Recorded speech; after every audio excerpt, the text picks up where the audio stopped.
है, वो पेट जिसमें तू रहा वो भी मुबारक है, और तेरी माँ भी मुबारक है जिसने तुझको जन्म दिया। यीशु ने कहा, हाँ मैं मुबारक हूँ। वो पेट जिसमें मैं रहा वो भी मुबारक है, और मेरी माँ भी मुबारक है जिसने मुझको जन्म दिया। और आप लोग भी मुबारक लोग हैं जो खुदा का कलाम सुनने के लिए यहाँ पर आए हैं।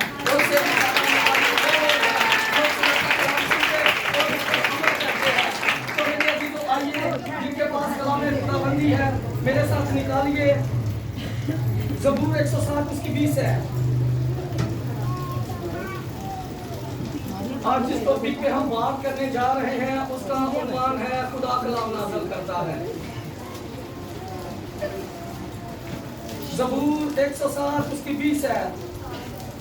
कलाम खुदाबंदी में जो मरकूम है वो अपना कलाम नाज़िल फरमाकर उनको शिफा देता है और उनको उनकी हलाकत से रिहाई बख्शता है। किताबे मुकद्दस का पढ़ा जाना, सुना जाना, समझा जाना, कबूल किया जाना हम सबों के लिए भाई से बरकत का सबब हो।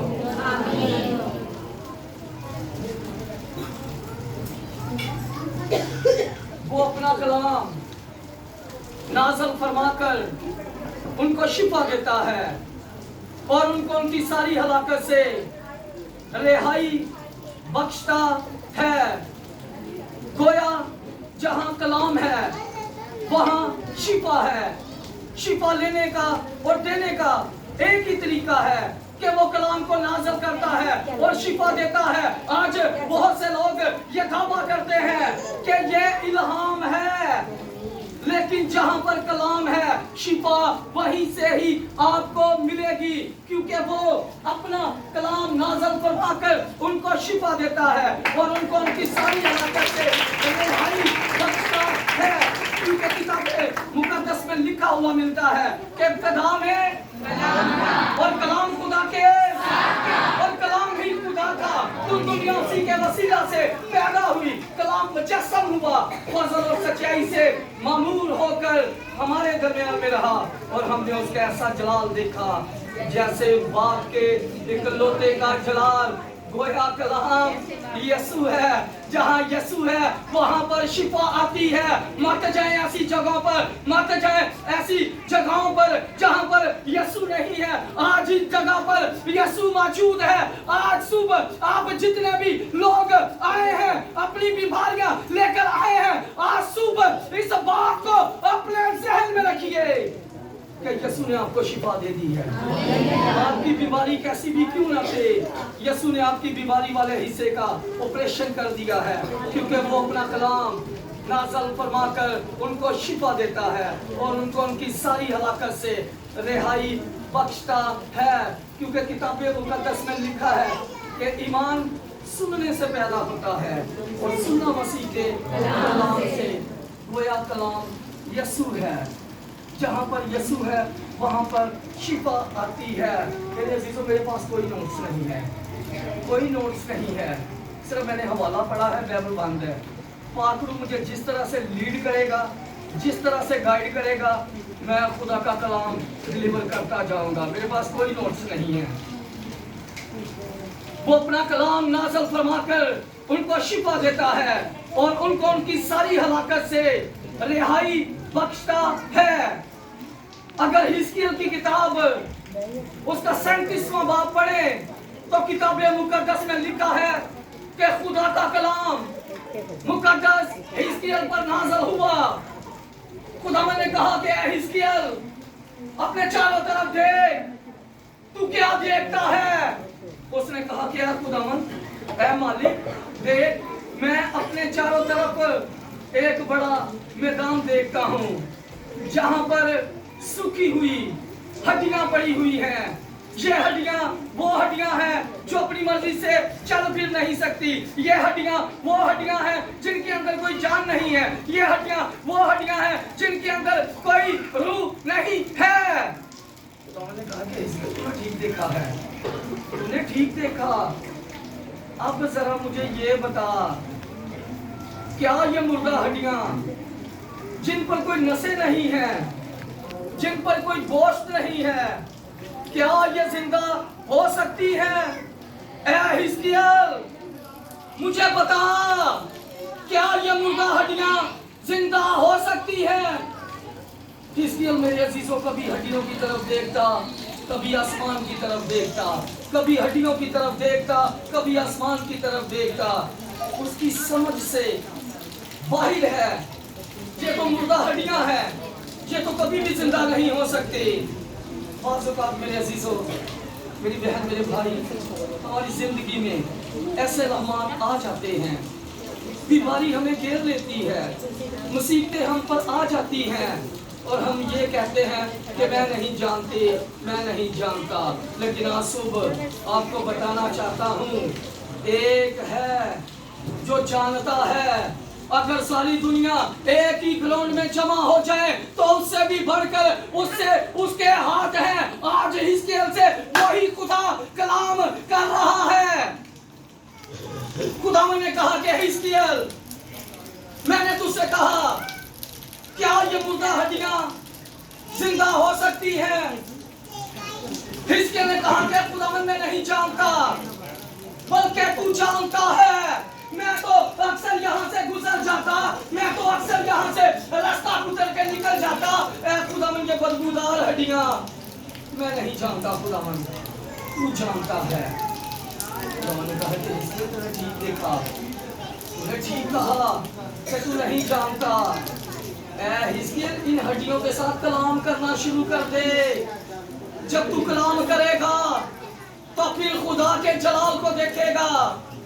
हिजकिय्याल के लिए मेरे अजीजों बड़ा मुश्किल काम है, बड़ा मुश्किल सवाल है, पर चूंकि खुदा ने कहा है कि तू कलाम कर, हो सकता है कि हिजकिय्याल ने जब कलाम किया हो उसने अपनी आंखें बंद कर ली हो सकता है कि हिजकिय्याल ने जब कलाम किया हो उसने अपने आप में शर्मिंदगी महसूस की हो, पर चूंकि खुदा ने कहा है कि तू कलाम कर, हिजकिय्याल मेरे अजीजों कलाम करना शुरू हो गया। ऐ सूखी हड्डियों, खुदा का कलाम सुनो। ऐ मुर्दा हड्डियों, खुदा का कलाम सुनो। इतने बड़े ग्राउंड में उसकी आवाज गूंज रही है, कोई सुनने वाला नहीं है, कोई जवाब देने वाला नहीं है, पर चूंकि खुदा ने कहा है कि तू कलाम कर, हिजकिय्याल कलाम करता रहा। ऐ सूखी हड्डियों, खुदा का कलाम सुनो। ऐ मुर्दा हड्डियों, खुदा का कलाम सुनो। खुदावंद फरमाते हैं कि मैं तुम्हें जिंदा कर दूंगा। खुदावंद फरमाते हैं कि तुम हरकत में आ जाओगी। खुदावंद फरमाते हैं कि तुम में गोश्त आ जाएगा। खुदावंद फरमाते हैं कि तुम पर नसें आ जाएंगी। खुदावंद फरमाते हैं कि तुम जिंदा हो जाओगी। हिजकिय्याल मेरे अजीजों कलाम कर रहा है। हिजकिय्याल कलाम कर रहा है कि ऐ सूखी हड्डियों, खुदा का कलाम सुनो। ऐ मुर्दा हड्डियों, खुदा का कलाम सुनो। हिजकिय्याल के कलाम करते ही करते जमीन पर एक जलजला सा आना शुरू हो गया, जमीन हिलना शुरू हो गई, ग्राउंड हिल गया, मैदान हिल गया। हिजकिय्याल कलाम कर रहा है कि ऐ सूखी हड्डियों, खुदा का कलाम सुनो। ऐ मुर्दा हड्डियों, खुदा का कलाम सुनो। हिजकिय्याल के कलाम करते ही करते हर एक हड्डी के साथ जुड़ना शुरू हो गई। हिजकिय्याल के कलाम करते ही करते हड्डियां उठ खड़ी हुई। हिजकिय्याल के कलाम करते ही करते उन पर नसें चलना शुरू हो गई। हिजकिय्याल के कलाम करते ही करते उन पर कोशिश होना शुरू हो गई। हिजकिय्याल के कलाम करते ही करते ग्राउंड में एक बड़ा हजूम लग गया।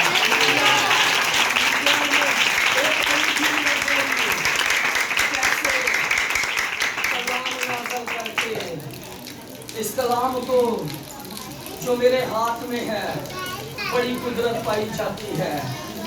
इस कलाम को जो मेरे अंदर है बड़ी कुदरत पाई जाती है। इस कलाम को जो आप लोगों के हाथों में है बड़ी कुदरत पाई जाती है। ये मुजस्सम कलाम कौन है?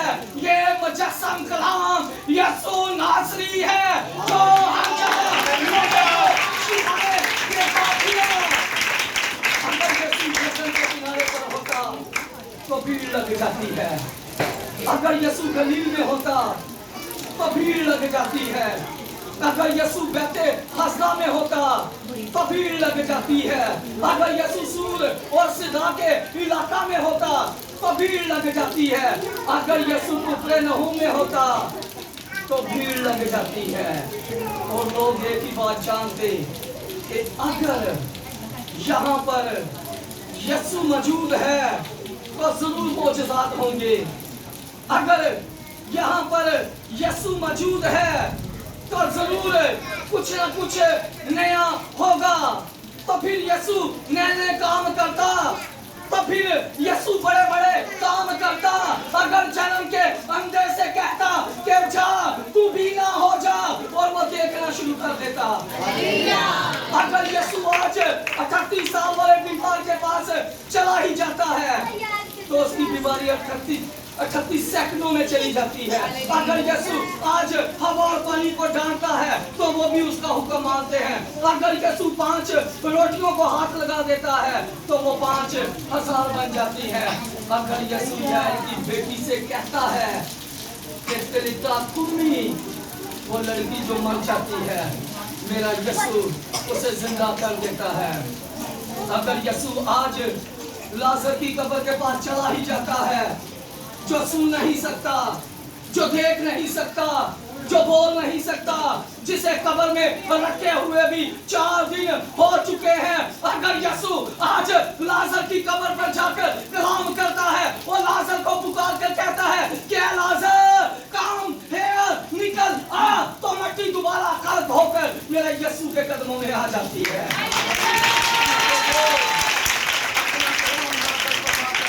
उनको शिफा देता है और उनको उनकी सारी हलाकत से रिहाई बख्शता है।